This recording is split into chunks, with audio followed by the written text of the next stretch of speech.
So my name is AnnaLynn DiMarco. Everything that was stated about me is correct. I am actually also double majoring in Black Studies, so that's a minor adjustment. But and on top of serving as the chair for our Student Association Senate, I also chair the Student Concerns Committee, and I work as a resident advisor on campus. The many hats which I wear on campus make me hyper-aware and especially angry about the ways in which SUNY budget stagnation diminishes the quality of life and education here at New Paltz. Every single student here at New Paltz, regardless of their year, area of study, status as an on or off-campus resident, every single student understands that the quality of life and education that they receive here both could and should be so much better.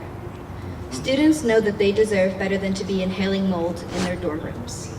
We know that we deserve better than to wait a month or more to make an appointment at the psychological counseling center here.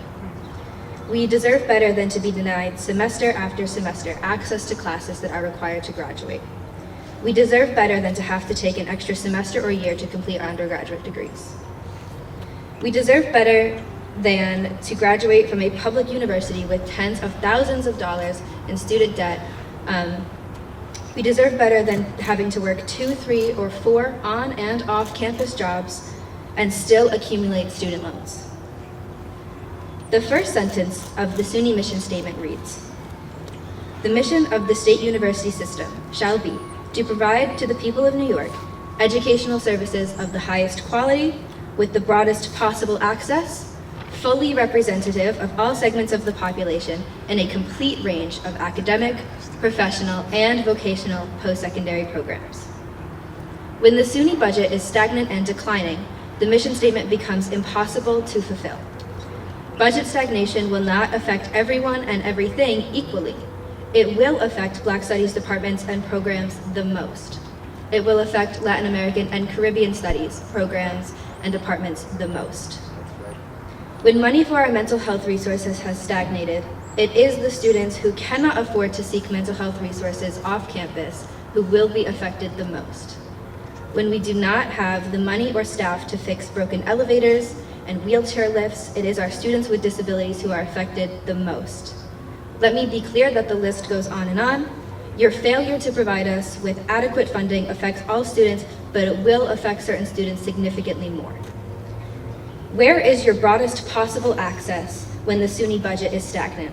How can SUNY be, quote, fully representative of all segments of the population when you repeatedly deny the ways in which certain segments of the population continue to suffer more than others as a result of your failure to provide adequate funding?